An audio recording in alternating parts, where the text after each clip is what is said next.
വീണ്ടും ഒരു ഞായറാഴ്ച നമ്മൾ കണ്ടുമുട്ടുകയാണ്. വളരെ അനുഗ്രഹീതമായ ഞായറാഴ്ചയ്ക്ക് തമ്പുരാന്റെ മുമ്പിൽ നമുക്ക് നന്ദി പറയാം.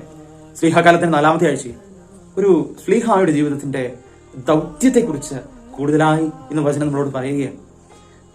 ഇന്നത്തെ 1-ാമത്തെ വായനയിൽ നമ്മൾ വായിക്കുന്നത് പുറപ്പാടിന്റെ പുസ്തകത്തിലാണ്. പുറപ്പാടിന്റെ പുസ്തകം 20-ാം അധ്യായം 2-ാം വാക്യം. അടിമത്തത്തിന്റെ ഭവനമായ ഈജിപ്തിൽ നിന്ന് നിന്നെ പുറത്തു കൊണ്ടുവന്ന ഞാനാണ് നിന്റെ ദൈവമായ കർത്താവ്. ഞാനാണ് നിന്റെ ദൈവമായ കർത്താവ്.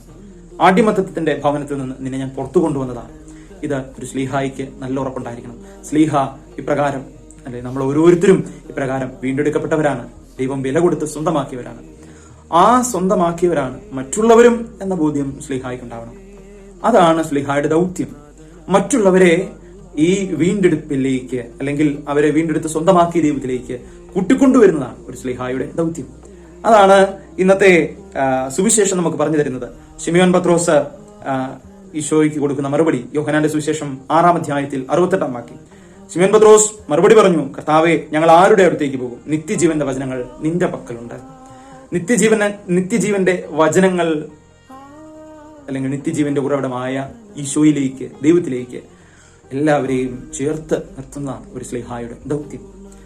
അപ്പോൾ അത് എങ്ങനെയാണ് എന്നുള്ളതാണ് ഇന്നത്തെ 2-ാമത്തെ വായനയിലും ലേഖനത്തിലും നമുക്ക് വചനം പറഞ്ഞു തരുന്നത്.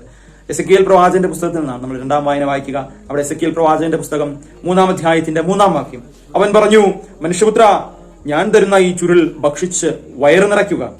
ഞാനത് ഭക്ഷിച്ചു, എന്റെ വായിൽ അത് തേൻ പോലെ മധുരിച്ചു. ഒന്നാമതായി സ്ലീഹ ദൈവവചനത്തിന്റെ അല്ലെങ്കിൽ തമ്പുരാന്റെ അപ്പന്റെ സ്വരത്തിന്റെ മാധുര്യം രുചിച്ചറിയണം. ഈ വചനത്തിന്റെ മാധുര്യം രുചിച്ചറിയണം.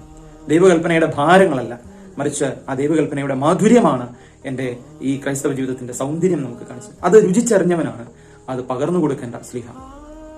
അപ്പൊ പിന്നെ അത് പകർന്നു കൊടുക്കുന്നതാണ്. ഈ മാധുര്യമാണ് ഞാൻ പകർന്നു കൊടുക്കേണ്ടത്, അല്ലെ? മറ്റുള്ളവരെ നിർബന്ധിച്ച് മതമാറ്റുന്നതല്ല ഒരു സ്ലീഹായുടെ ദൗത്യം. മറ്റുള്ളവരെ പീഡിപ്പിച്ച് കണ്ണുട്ടി കാണിക്കുന്നതല്ല സ്ലീഹ, മറിച്ച് ഈ വചനത്തിന്റെ മാധുര്യം പകർന്നു കൊടുത്തുകൊണ്ട് ഈശോയിലേക്ക് മറ്റുള്ളവരെ കൊണ്ടുവരണം. അതാണ്. അപ്പൊ അതിനെക്കുറിച്ചാണ്, ഈ മാധുര്യം പകർന്നു കൊടുക്കുന്നതിനെ കുറിച്ചാണ് ഇന്നത്തെ ലേഖന ഭാഗം പറഞ്ഞു തരിക. റോമായിലെ സഭയ്ക്ക് എഴുതിയ ലേഖനത്തിന്റെ 10-ാം അധ്യായം 10-ാം വാക്യം. എന്തുകൊണ്ടെന്നാൽ മനുഷ്യൻ ഹൃദയം കൊണ്ട് വിശ്വസിക്കുകയും തന്മൂലം നീതീകരിക്കപ്പെടുകയും ചെയ്യുന്നു. അവൻ അധരം കൊണ്ട് ഏറ്റുപറയുകയും തന്മൂലം രക്ഷ പ്രാപിക്കുകയും ചെയ്യുന്നു. പ്രിയപ്പെട്ടവരെ, നമ്മുടെ ഈ വിശ്വാസം ജീവിക്കാനായിട്ടുള്ള ഹൃദയം കൊണ്ട് സ്വീകരിക്കാനും, ഹൃദയം കൊണ്ട് സ്വീകരിക്കാന്ന് പറഞ്ഞാൽ അത് ജീവിതത്തിൽ കൊണ്ടുവരേണ്ടതാണ്, ജീവിതത്തിൽ പ്രാവർത്തികമാക്കാനായിട്ടുള്ള, ജീവിച്ച് കാണിക്കേണ്ടതാണ്.